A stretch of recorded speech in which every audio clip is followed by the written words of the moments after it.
네, 우리 성경 말씀 한 구절 봅니다.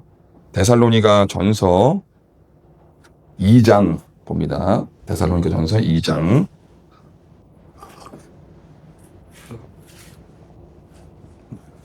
데살로니가 전서 2장 18절 한 절 말씀. 데살로니가 전서 2장 18절. 데살로니가 전서 2장 18절 시작. 그러므로 나 바울은 한 번, 두 번 너희에게 가고자 하였으나 사탄이 우리를 막았도다. 아멘. 여러분, 우리의 신앙생활, 신앙활동이라고 하는 것은 본질적으로 영적인 활동이다라고 하는 것을 우리가 반드시 이렇게 유념해야 됩니다. 우리는 이 물질세계, 시공간이라고 하는 시간과 이 물질세계에 속하여서 살아가기 때문에 하나님의 영의 인도하심과 깨닫게 하심이 아니면 절대로 그 육신 넘어, 육적인 세계 너머의 영적인 세계를 알 수도 없고 믿을 수도 없고 만날 수도 없고 경험할 수도 없고 체험할 수도 없어요. 그래서 뭐 당연한 얘기지만 하나님 없이 살아가는 사람들은, 인간들은 다 이 땅에 속해서, 이 물질 세계에 속해서 이제 살아가는 거예요. 그런데 성경을 보면은 이 물질 세계, 여러분 이 지구 또 우리 호흡, 이 모든 우주 만물을 지금도 운행하시고 또 뭐 운전하시고 경영하시는 분이 누구십니까? 영적인 하나님이에요. 그러면 사람이 돌리는 게 아니고 물리 법칙이 물론 이제 주어져서 돌아가는 거지만 그 물리 법칙을 만드신 분도 하나님이시고 그 물리 법칙을 생겨나게 하신 분도 하나님이시고 그것을 통해서 이렇게 이루어 가시는 모든 만물이, 또 모든 인간들이 호흡을 하고 이 지구가 돌아가고 자전을 하고 공전을 하고 이 우주가 돌아가는 게 다 영적인 하나님의 그런 통치와 인도하심 가운데 있다는 거예요. 근데 사람들은 이거 인정하지 않고 잘 모르죠. 그러니까 육적인 그런 생활만 맨날 평생토록 이제 하고 살아가는 겁니다. 근데 우리는 성령을 받았잖아요. 하나님의 영을 받았잖아요. 이 신앙생활이라고 하는 것은 다시 한번 말씀드리지만 그 본질적인 그 근거가 어디 있냐면 이 영적인 원리에 있어요. 이 영적인 원리를 우리가 깨닫지 못하면, 알지 못하면 허공을 치는 그런 신앙생활을 할 수밖에 없다라고 하는 것이고, 예수님께서 2000년 전에 당시 유대 땅에 태어나셔서 많은 유대인들에게 말씀하시며 가르치는 그 가장 근본 원리가 뭐냐면, 너희는 영이신 하나님을 온전한 아버지와 이 자녀의 관계로서 알지 못하고 누리지 못하고 종교 생활을 하고 있다는 거예요. 종교. 여러분, 종교 생활을 같은 말로 바꾸어 말하면 위선이에요. 위선. 여러분, 불교를 믿는 그런 이제 불자들이 계시죠. 그분이 얼마나 도덕적이고 또 깨끗하고 나름 그런 윤리적인 삶을 뭐 다는 아니지만 살아가려고 하잖아요. 살생하지 아니하고, 그렇죠? 근데 하나님께서 보시기에 영이신 하나님과 연결되지 않는 그 모든 어떤 활동은 전부 다 위선이라는 거예요. 거짓, 가짜라는 겁니다. 허상이라는 거예요. 아침의 안개와 같이 사라지는. 그래서 예수님께서 2000년 전에 유대 땅에 오셔서 사두개인과 바리새인들을 책망하고 그렇게 징계하실 때 욕까지 하시잖아요. 욕, 그렇죠? 육두문자를 쓰시잖아요. 그렇게까지 하시면서 사두개인과 바리새인들을 책망하는 책망이 뭐죠? 위선이에요. 위선. 종교생활. 그러니까 영적인 하나님과는 전혀 영적으로 연결되어 있지 아니하고 종교생활. 그러니까 외적으로 겉으로 형식적으로는 제사도 드리고 헌금도 드리고 근처에 11조까지 하면서 가난하고 어려운 고아들, 그런 사람들 막 돕기도 한다지만 영적인 하나님과는 전혀 연결되어 있지 않은 거예요. 그래서 우리가 사람의 눈으로 보기에 얼마나 선한가, 도덕적인가, 윤리적인가, 여러분 그건 별로 중요하지 않아요. 그건 중요하지 않아요. 물론 당연히 하나님, 살아계신 영적인 하나님을 믿는 이 백성에게 있어서 당연히 다른 사람 보기에도 도덕적이고 윤리적인 면모가 있어야죠. 막말하면 됩니까? 욕하면 되나요? 신호위반하면 되나요? 마음대로 살면 안 되잖아요.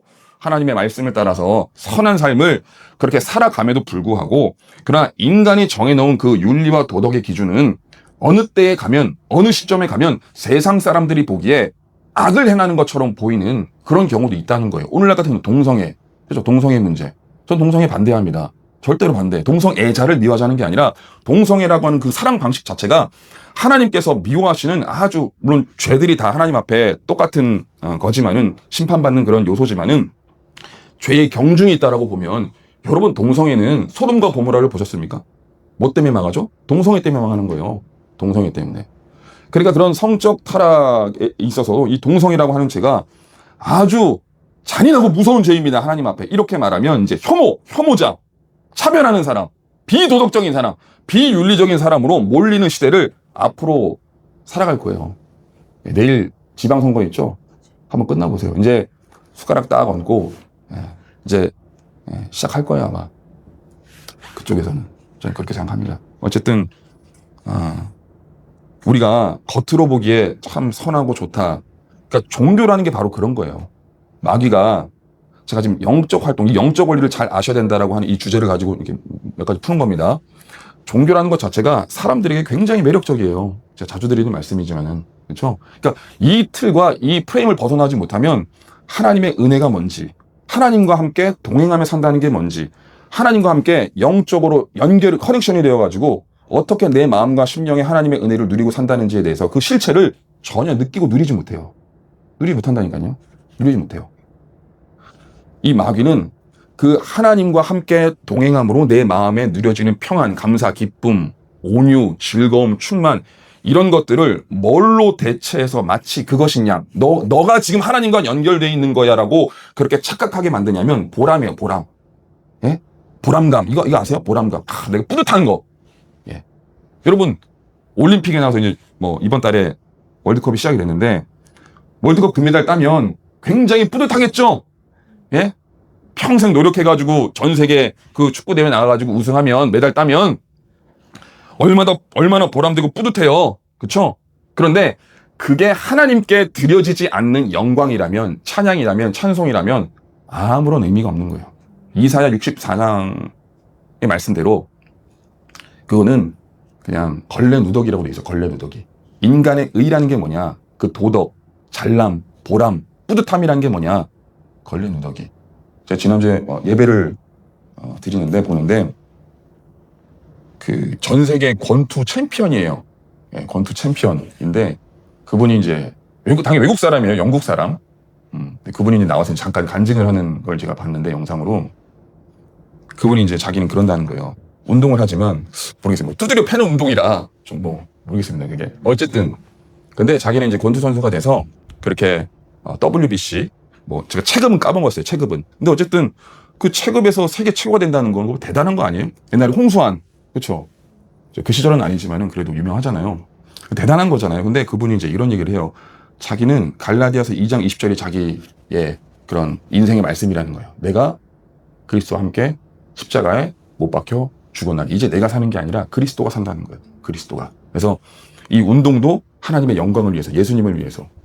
여러분, 그러한 운동과 그러한 나름의 세상에 드러남은 주님께서 받으시는 것이죠. 그러니까 뭘 말하냐고 그러냐면은 이 마귀라고 하는 게 진짜 막 촌스럽게, 예? 돛불 달고 피 흘리면서 옛날에 전설의 고향처럼 그렇게 무식하게 활동하는 게 아니라 광명의 천사, 그쵸? 의의 사도로 일한다 그랬어요. 의의. 마치 사도처럼, 야, 저 사람 사도 아니야? 예수님의 제자 아니야? 라고 착각할 정도의 그런 도덕적인 윤리적인 순결함과 말씀의 언변, 이런 것들을 가지고 사람들을 속이고 무너뜨린다는 거예요. 무너뜨린다. 그래서 이 영적인, 이 영이 어떻게 활동하고 이 영적인 어떤 배후가 어떻게 움직이는지에 대해서 우리가 알지 못하면 이게 허공을 치는 헛수고, 그러니까 종교생활 하다가 주님 앞에 딱 서는 거예요. 종교생활 하다가. 여러분, 교회 안에 그런 분들이 없을까요? 저는 정죄하고 판단하고 비판하자는 게 아니에요. 그렇죠? 있잖아요. 있으면 말씀으로 깨우고 우리의 신앙생활이라고 하는 것은 본질적으로 영적인 생활이기 때문에 하나님의 영, 성령님이 어떤 분이신지 우리가 이해를 해야 되고 그 원리를 알아야 되며 또 반대급부로 악한 영, 이 사탄 마귀가 우리를 어떻게 괴롭히고 속이고 넘어지게 하려고 하는지 알아야 이 온전하고 올바른 영적 생활을 주님과 함께 딱 붙어가지고 연결돼가지고 이 영적인 생활을, 이 신앙 활동을 제대로 할 수가 있는 것 아니겠습니까? 그 핵심에 기도가 있다는 거예요, 기도. 그러니까 기도를 하지 않으면 또 기도가 되지 않으면 사실은 이 올바르고 온전한 영적 생활이 될 수가 없어요. 될 수가. 지난번에도 말씀드렸지만 오늘날 사람들은 지적으로는 굉장히 나이스해요. 많이 들었고 많이 알고 무슨 저기 멀리 역사에서부터 무슨 이런저런 막 얘기를 막 다 합니다. 어제도 제가 외부에 목사님들하고 만남이 있어가지고 모임이 있어가지고 거기 막 얘기를 하는데 저도 그렇고 목사님들도 그렇고 진짜 아는 게 참 많아요. 그거 왜 할까요? 그거 좀 두드리면 다 나와요. 두드리면 챗GPT 한번 입력하면 다 나와요. 유튜브에 찾으면 다 나오고. 그러니까 서로들 다 전문가야. 다 많이 알아. 이것도 알고 저것도 알고. 근데 문제는 얼마나 기도하냐는 거죠. 그에 비해서. 그에 비례해서 얼마나 기도하냐. 그래서 여러분, 우리가 이 지식을, 성경 말씀의 지식, 그러니까 직접적인 것이든 간접적인 것이든 이 하나님의 말씀만 너무 많이 알면 이 메마른 지성인이 되는 거예요. 종교인이 되는 거예요. 종교인. 그래가지고 뭐 알기는 많이 아는데 그 말씀, 내가 아는 그것대로, 그 말씀 그대로 하나님의 뜻대로 살 이 능력이 안 되는 거예요. 사라지질 않는 거예요. 능력이 없으니까. 이 차만 삐까번쩍하면 뭐예요? 기름이 있어야 굴러갈 거 아닙니까? 그럼 뭐 벤츠라도 많이 박으라고 해도 기름을 채워넣어야 엑셀 밟으면 가는 거지. 그러면 엑셀 때려 밟으면 가요? 기름도 없는데. 그러니까 마찬가지로 이 안에 기도라고 하는 성령의 기름 부으심이 없으면 이게 되질 않는 거예요. 또 반대로 뭐 이런 건 뭐 요즘엔 뭐 흔치는 않지만 성경 말씀은 전혀 뭐 읽지도 않고 잘 모르면서 기도만 막 드립다 하는 사람이 있을 수도 있죠. 그런 사람들은 기준이 없어요. 예, 기준이 없고 자기가 기준이야. 나 기도 많이 했다. 응? 어떤 영적인 신비한 체험을 내가 했어. 어떤 음성을 들었어. 내가 뭔가를 봤어. 들었어. 이러니까 이제 자기가 자기 자신의 기준이 돼가지고 막 거칠고 말도 함부로 하고 옛날에 보면은 왜 그렇잖아요. 부흥사분들이라고 하는 분들. 부흥사 아니에요? 지금 너무 얘기하는 겁니까? 맞을걸요? 저도 많이 들었어요. 많이 가봤어요. 여러분 못지않게. 그럼 말도 막 걸걸해요. 막 와가지고. 뭐, 야, 임마, 너 짜식아, 막 이러면서 말도 거칠게 하고. 기도는 많이 한다. 산 가가지고 뭐 나무를 흔들고 뭐 뿌리 뽑는다고 하지만은 이 기준이 없으니까, 방향이 없으니까 막 이랬다가 저랬다가 왔다 갔다 예? 하면서 어느 가사처럼 장난처럼 되는 거죠, 신앙생활이. 그러니까 항상 우리의 이 믿음 생활, 영적 생활이라는 것은 이 말씀과 기도가 같이 가야 되고, 제가 퍼센테이지를 조금 나눈다면 말씀이 49%, 기도가 51%가 돼야 된다고 저는 그렇게 생각해요. 저는. 그래서 이 균형이 맞지 않으면 우리가 올바른 또 온전한 영적 생활을 할 수 없다. 저 오늘 말씀을 읽었는데 돌아와서 보면 재밌는 말씀인데 보세요. 그러므로 나 바울은 한두 번 너희에게, 이제 데살로니가 교회에 보내는 편지입니다. 지도를 그냥 머리에 살짝 떠올리시면 이제 많이들 아시니까. 사도행전에 보면 사도 바울이 이제 1차는 터키, 오늘날 터키죠. 이제 선교를 하고 2차 선교 여행을 가면서 1차 선교 여행 때 세웠던 터키에 있는 교회들을 쭉 둘러보고, 에베소를 쭉 둘러보고, 그리고 아시아에서 계속 사역하기를 원했는데 하나님께서 나타나서 환상을 보여주시죠. 어디로 가라 그러죠? 유럽 땅으로 가라 그러죠. 유럽 땅. 오늘날 그리스 북부 지역이에요. 빌립보. 그 빌립보를 이제 시작으로 해서 빌립보를 개척을 하고 쭉 이제 밑으로 내려오는 거예요. 이 그리스 남쪽으로. 고린도 아가야 지역까지 내려오는데 그 중간 지점쯤 있는 교회가 바로 데살로니가 교회예요. 근데 이 데살로니가 교회에 딱 들어갔는데 이 바울에게는 펜이 있었거든요. 펜. 네, 별로 두고 싶지 않은 펜, 사생펜, 이런 펜들이 있어, 사생펜. 그래가지고 이 사도 바울이 미워가지고 죽이려고 쫓아다니는 사람들이 있었어요.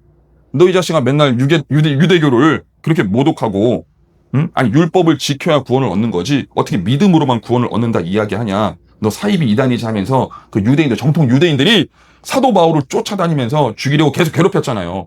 사도행전에 보면 사도 바울을 죽이기까지 나는 먹지 않겠다, 단식을 하겠다 다짐한 사람이 40명이나 된다 그래요. 여러분 한 명만 돼도 괴로운데 그런 인간이 40명이 들러붙어가지고 따라다니는 사도 바울을 얼마나 괴롭겠습니까?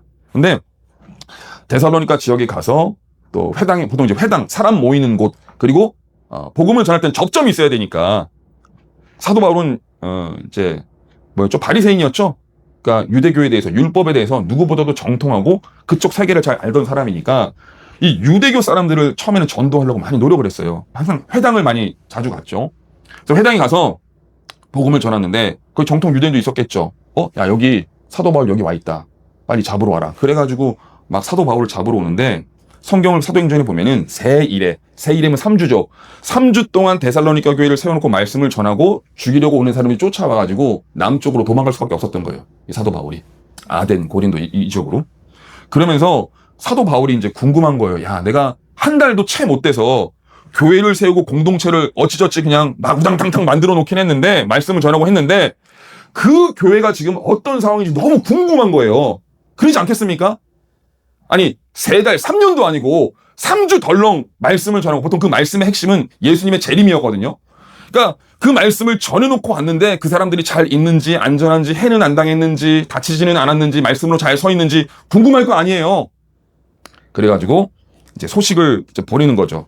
제 같이 사역했던 동역자를 보내가지고 소식을 이제 전하는 거죠. 이렇게 전하는 거예요. 사실은 제가 여러분들 교회에 가려고 한 번, 두 번, 몇 번을 그렇게 시도를 했는데 누가 막았다고요? 사탄이 막았다. 여러분, 거룩한 결단, 열정, 열심이라고 하나님이 다 뚫어주신 게 아니에요. 사실 이게 은혜거든요, 은혜. 그러니까 하나님께서 거친 돌을 만나게 하시면 그 거친 돌은 항상 마귀가 놓는 겁니다. 하나님은 시험하시는 분이 아니라 그래서 야고보서에 보면 하나님은 다뤄보시는, 시험하시는 분이 아니에요. 이놈 잘하나 못하나 한번 보자. 예? 그거 얼마나 간사해요. 어떤 의미에서는 하나님은 우리를 시험하시는 분이 아니에요. 시험 당하시지도 않고.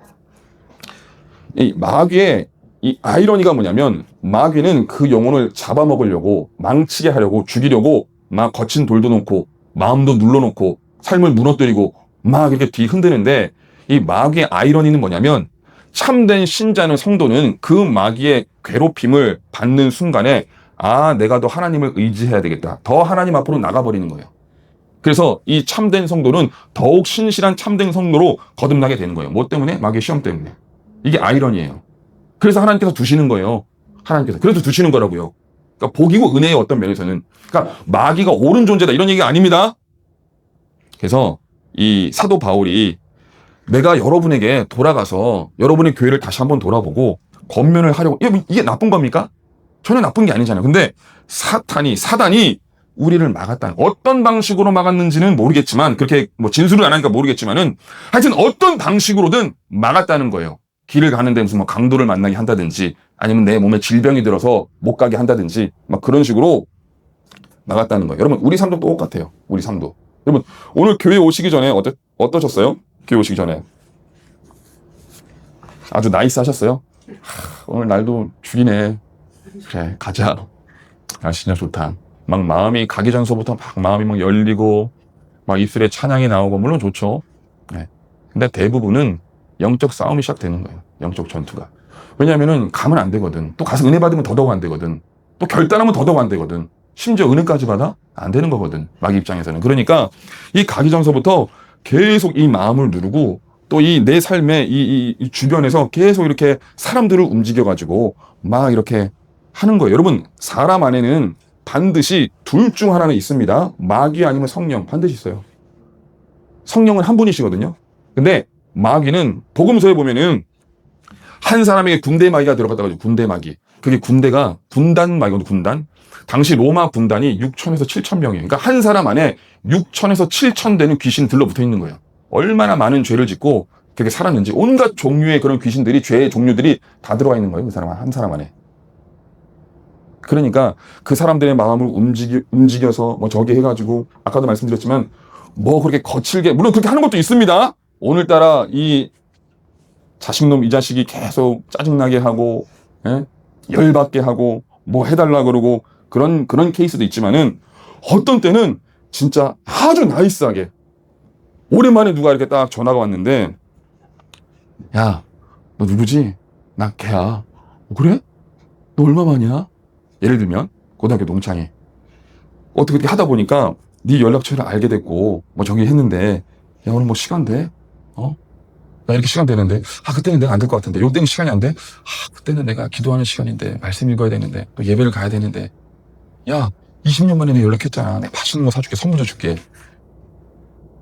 얼마나 나이스해요. 그렇죠? 여러분 제가 유치하게 얘기하지만 이 마귀의 지혜가 보통이 아니라니까요. 우리가 미처 알지 못하는 그런 방식으로 계속해서 우리 앞에 이 앞가름을 못하도록 계속 거친 돌을 놓는 거예요. 아닙니까? 아니에요? 맞아요. 이 원리와 이러한 것들을 우리가 분별해내지 못하면은 그냥 허공치는 생활하는 거, 신앙생활 하는 거예요. 해보세요. 안 돼요. 해보세요. 그런 게 분별이 안 되고 그걸 넘어서지 못한다? 신앙생활 자체가 안 된다니까요. 신앙생활 자체가. 근데 다시 한번 말씀드리지만 사실 이게 은혜예요. 이런 게 있다는 게. 이걸 분별할 수 있는 지혜와 눈을 주시기 원함이고 또 이것을 넘어설 수 있는 힘과 능력, 이 영역을 하나님께서 주시고자 함이라고 하는 것을 우리가 안다면 그랬구나. 그래 와라. 내가 기도로 물론 넘어질 때도 있어요. 실패할 때도 있어요. 근데 중요한 건 하나님께 계속 매달리면 반드시 이기게 하세요. 여러분 그러면 우리의 신앙생활이라고 하는 게 아무런 의미가 없는 하는 대로 족족 다 지고 실패할 수밖에 없고 야 내가 저 가나안 땅에 정탐하러 들어갔더니 그냥 네피림 거인족들이 있어가지고 우리는 그냥 메뚜기입니다. 메뚜기. 이게 방방방방 뛰는 메뚜기. 저들의 밥입니다. 뭐라 그럽니까 하나님께서? 너희의 믿음 없음을 회개하라 그러잖아요. 그렇죠? 여러분 마귀는 이길 수 있어요. 분별할 수 있다니까요. 중요한 건 뭐냐면 우리가 그 능력을 구하지 않는 거예요. 기도로서 그 능력을. 그래서 사도 바울이 이제 그렇게 고백을 하는 거예요. 사탄이 우리를 막았도다. 지금도 여기서 어딘가에 숨어가지고 이 마귀가 틈을 보고 노리고 있는 거예요. 어떤 말 한마디에 탁 꽂혀가지고 뭔가 다른 생각, 맞아. 옛날에 내가 그랬었는데 딴 생각에 빠지게 하는 거예요. 그리고 딱 어떤 말을 딱 듣고 야, 왜 저런 말씀을 저렇게 하시지? 하여튼 여러분 교회 유행어 중에 하나가 뭔지 아십니까? 교회 유행어. 나 삐졌어. 이거 나 삐졌어. 네, 교회 유행어. 네, 끊이지 않는 유행어 중에 하나가 이게. 물론 이 설교자의 입술에 또 전달력의 마음에 부족함일 수 있어요. 그럼에도 불구하고 그런 말이 다 뭐 그런 의도도 아닌데 사실은 다 꽂혀가지고 마음이 꽂혀가지고 막 섭섭하다 그러고 삐졌다 그러고 나 까는 거네 막 이러고 이러면서 제가 계속 유치하게 얘기하지만 여러분 그냥 일상적으로 일상 다반사로 교회 안에서 벌어지는 일들이에요. 아닙니까? 저거 큰 것만 이야기해야 돼요. 뭐 고급진 것만 이야기해야 됩니까? 다 아시잖아요. 다 그런 식으로 마귀는 활동하고 마음을 흔들어 놓는 거예요. 그래서 교회 와서도 그렇고 여러분 나가면 이제 본격적인 이제 싸움이 시작되는 거죠. 은혜 받았겠다. 나름 은혜 받았고 또 하나님께서 말씀해 주셨고 깨닫게 하셨고 결단도 했으니 이제는 본격적으로 처음에는 하나가 붙었다. 이제 둘이 붙어가지고 막 이렇게 괴롭히기 시작하는 거예요. 다시 한번 말씀드립니다. 그런데 여러분 이길 수 있어요. 분별할 수 있고 이게 기도의 능력이에요. 기도의 능력. 그래서 사실은 제가 오늘 이제 다른 거를 준비했는데 오늘 아침까지 뭐 여러분도 뭐 아시겠지만은 사실은 저는 하나님의 말씀을 한 절 한 절 단어 하나하나 이렇게 강해할 수 있는 게 저의 장점이라고 생각했어요. 실제로 그렇게 설교를 해왔던 것 같고. 근데 특별히 이제 기도회, 또 기도에 대해서 더 많이 이제 부교육자로 있을 때보다 이제 개척을 하고 보니까 기도를 더 하게 되고 또 더 이제 마음이 쓰게 되는데 기도를 하다 보니까 자꾸 제 마음에 주시는 제 마음이 뭐냐면 은혜가 뭐냐면 무언가 갑자기 생각나게 하셔서 은혜를 주시는 거예요. 말씀을 주시는 거예요. 이 말씀은 이렇게 전달을 하면 성경적이고 또 은혜가 되겠다. 뭐 특별한 준비 자체를 안 했다 그게 아니라 그 말씀을 가지고는 준비하지 않았지만 그 마음에 주시는 그냥 은혜들이 갑자기 생겨나는 때가 더 자주 생기게 되더라고요.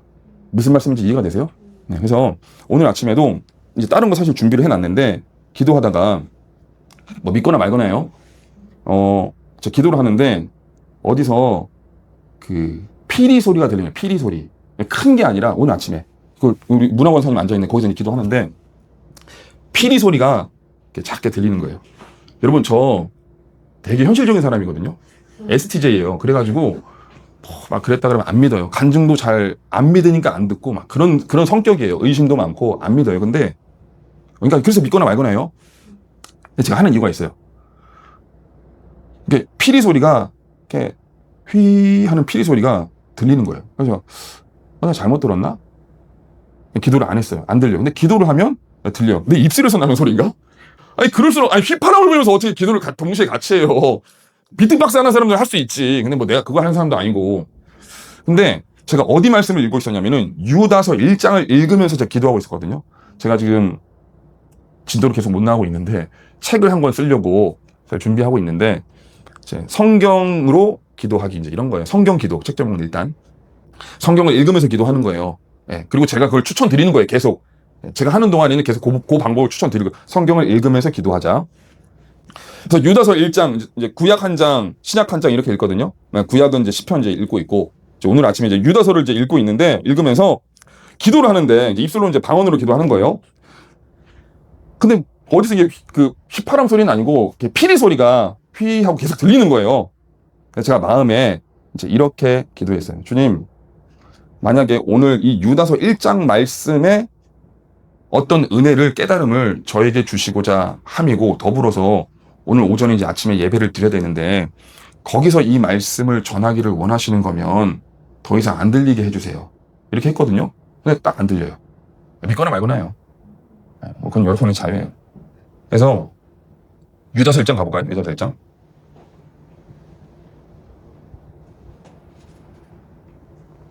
거의 잘 안 읽는 그런 말씀이잖아요. 유다서 1장 5, 6, 7절 일단 기도의 중요한 원리를 제가 한 가지 말씀드릴게요. 오늘 말씀 통해서. 유다서 1장 5, 6, 7절 시작. 너희가 본래 모든 사실을 알고 있으나 내가 너희로 다시 생각나게 하고자 하노라. 주께서 백성을 애굽에서 구원하여 내시고 후에 믿지 아니하는 자들을 멸하셨으며 또 자기 지위를 지키지 아니하고 자기 처소를 떠난 천사들을 큰 날의 심판까지 영원한 결박으로 흑암에 가두셨으며 소돔과 고모라와 그 이웃 도시들도 그들과 같은 행동으로 음란하며 다른 육체를 따라가다가 영원한 불의 형벌을 받음으로 거울이 되었느니라. 아멘. 이 말씀을 읽을 때 이제 휘파람 소리가 막, 그 피리 소리가 휘 하는 휘파람 소리가 들렸는데 그 마음속으로 기도하면 뭡니까 주님? 아들아, 또 오해될 수 있는데 이상하네. 그냥 제 마음에 아들아, 기도를 막는 가장 큰 벽이 있다면 그건 죄다. 여러분, 우리 안에 있는 그 죄가 무엇인지 발견하고 분별하고 그 죄를 벗어나지 않으면 기도라고 하는 행위 자체가 되지 않고 기도가 되지 않으니까 하나님의 은혜를 받을 수도 없는 거예요. 너무나 평범한 사실이잖아요. 이게 무슨 말이냐면은 지금 5, 6, 7절에 하나님 앞에 멸망을 받았던 세 부류의 존재가 나와요. 세 부류의 존재. 첫 번째 1번 5절은 출애굽 백성 중 일부예요. 출애굽, 그러니까 백성한 사람 전체는 아니지만 출애굽했던 백성 중에 일부. 그래서 5절 하반절, 중반절서부터 보면은 주께서 백성을 애굽 이집트에서 구원하여 내시고 후에 누구를요? 믿지 아니하는 자들을 멸하셨으며. 여러분, 이 멸한다는 게 뭐예요? 그냥 죽는 거예요? 목숨이 날아가는 겁니까? 여러분, 지옥 가는 거예요. 뭔지 아세요? 6절 읽어보면 6절 시작. 또 자기 지위를 지키지 아니하고 자기 처소를 떠난 천사들을 큰 날의 심판까지 영원한 결박으로 흑암에 가두셨으며. 두 번째 존재인데 자기 처소를 떠난 천사, 이걸 루시퍼와 천사들의 3분의 1이 루시퍼와 함께 그렇게 타락했다 그러죠. 성경을 보면. 예? 이사야나 에셀 같은 데 보면은. 근데 이 천사들이 어떻게 예정되어 있대요? 큰 날의 심판까지 영원한 결박으로 흑암에 가두어지기로 예정되어 있다는 거예요. 여러분, 영원한 큰 결박과 영원한 흑암에 던져지는 게 뭐예요? 지옥 가는 거잖아요. 맞죠? 그러니까 이 출애굽한 백성들 일부 중에서는 하나님을 믿지 아니하는 자들과 함께 멸한다는 거예요. 흑암에 가두겠다는 거예요. 여러분, 교회 나와도 지옥 갈 수 있어요. 이걸 아셔야 돼요. 교회 나와도 지옥 갈 수 있다니까요. 도덕과 윤리에 속으면 안 돼요. 종교 활동에 속으면 안 된다니까요. 분명한 자기 입술의 믿음의 고백, 신앙과 더불어서 내가 정말 나를 구원하신 그 예수 그리스도를 성령으로 말미암아 붙잡고 있는지, 그 붙잡는다는 건 뭐냐면 계속해서 내 연약함과 내 실수와 내 자아와 내 죄를 돌아보는 거예요. 여러분, 성령이 아니면 그런 행위 절대로 안 합니다. 인간은 자기 중심적이에요. 절대로 그렇게 안 합니다. 자기 안 뉘우쳐요. 제 개인적인 이야기인데 또 이렇게 이사 뭐 이런 것 때문에 막 이렇게 있거든요. 하여튼 제가 지금 풍동에 살고 있는데 여차저차해서 뭐 시간도 길고 뭐 그럴 이유도 없고 하여튼 1년을 더 살게 됐어요. 풍동 거기서 그 집에서.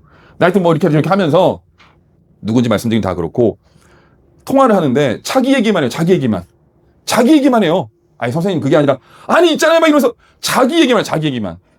제 아버지 어머니 뻘 되는 나이에요. 평생 그 나이 먹도록 대화를 하는데 이 사람하고 무언가 소통이 되려면 어떤 방식으로, 그러니까 배려라는 게 없어요. 다 자기 아쉬운 얘기, 자기 주장만 하고, 제가 말하고 있는데도 끊어서 이야기하고. 여러분, 사람은 성령, 하나님의 영이 아니면 절대로 자기 자신을 돌아보지 않아요. 자기 자신을 돌아보는 사람은 그나마 뭐 하는 줄 아십니까? 그거 가지고 자기 의를 삼아요. 자기 자신을 돌아보고 내가 이렇게 나라를 위해서, 이 나라의 민주화를 위해서, 이 나라의 노동자를 위해서 내 한번 불사르리라. 전부 다 똥걸레예요. 똥걸레. 하나님께서 보시기에 내가 이만큼 다른 사람보다 훌륭하지, 더 윤리적이지, 더 도덕적이지, 자기 의를 덧입는다고요. 자기를 돌아봄으로. 근데 자기를 돌아봄으로 자기 죄를 깨닫고, 저는 아무런 소망이 없는 인간입니다. 그런 존재입니다. 오직 주님만이 나를 구원하실 수 있는 구원자이십니다. 나를 도우소서. 이 죄를 버리기를 원합니다. 이 육신의 정욕과 안목의 정욕과 이생의 자랑을 주님 제가 더 버리기를 원합니다. 이런 결단을 한다면 여러분 안에 성령이 계신 거예요. 그럼 받은 자가 구원받은 거예요. 근데 지금 이제 그렇게 하나님을 믿지 않는 이스라엘 백성들, 출애굽한 백성들 중에서 그런 사람들이 있었다는 거예요. 그렇죠? 그들의 일부를 멸했다는 거예요. 우리 하나님께서. 그리고 또 자기 지위를 지키지 아니한 그런 타락한 천사, 루시퍼를 대표로 한 타락한 천사를 지옥에 던져 넣으시고, 세 번째 마지막 7절 다시 한번 시작. 소돔과 고모라와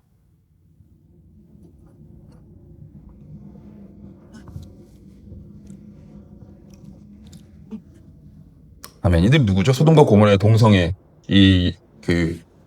성적으로 문란했던 사람들을 말하는 거잖아요. 그렇죠? 예. 그래서 우리가 이 세 가지 구절을 보고 깨달아야 되는 건 뭐냐면, 제 마음에 주신 말씀은 뭐냐면, 우리의 입술에 마음의 생각에 기도를 막는 그 무언가가 있다면 가장 큰 벽은 뭐냐면, 거층돌은 뭐냐면 바로 죄다. 이걸 알기 때문에 마귀는 항상 뭘 하죠? 사람에게, 인간에게 죄를 짓도록 만드는 거예요. 불평하도록, 낭망하도록, 절망하도록, 미워하도록, 시기하도록, 욕심부리도록, 음란하도록 다 이렇게 만드는 거예요. 왜냐하면 그게 하나님과 인간을 가르는 가장 큰 벽이기 때문에. 그래서 우리가 오늘 이 말씀을 통해서 우리 자신을 돌아보고, 주님, 저에게, 여러분, 큰 죄들 말고, 저 사람 안 죽였어요. 예? 안 죽였, 또 간음 안 했어요. 그런 거 말하는 게 아니잖아요. 우리 안에 있는 나도 몰랐던 죄들이 있을 수 있어요. 나도 몰랐던. 예, 남편도 모르고 아내도 모르지만 나만이 알고 있는 그 미실한 죄, 교묘한 죄, 나 자신도 나를 속이고 있는 그 죄를 하나님께서 탁 하고 보여주실 때가 있어요. 그러면 그렇구나. 이거 내려놓으라고 주님께서 생각나게 하신 거구나. 깨닫게 하신 거구나. 그거를 내려놓으셔야 되는 거예요. 근데 내려놓으면은 여러분 아픔이 있어요. 힘들어요. 쉽지 않아요. 그런데 주님은 그걸 원하시는 거예요. 그러므로 인해서 내가 너를 새롭게 할 것이다. 세울 것이다. 놀랍게 너를 변화시켜 주리라. 할렐루야! 그래서 자, 마지막으로. 그런데 이제 마지막 이 마음을 주셨어요. 주님께서. 더 믿거나 말거나. 자, 17절, 18절 가볼까요? 유다서 1장 17절, 18절 읽고 마무리합니다. 시작. 사랑하는 자들아, 너희는 우리 주 예수 그리스도의 사도들이 미리 한 말을 기억하라. 그들이 너희에게 말하기를 마지막 때에 자기의 경건하지 않은 정욕대로 행하며 조롱하는 자들이 있으리라 하였나니. 아멘. 이런 거예요. 아들아, 사랑하는 아들아, 그날이 심판의 때가, 마지막 때가 가까운 때를 살아가고 있는데 그 죄의 문제에 대해서 네가 더 치밀하게, 더 정직하게 반응하고 그 문제를 해결하지 않는다면 그 마지막 때를 네가 견디지 못하리라. 그래서 재밌는 거 말씀드릴까요?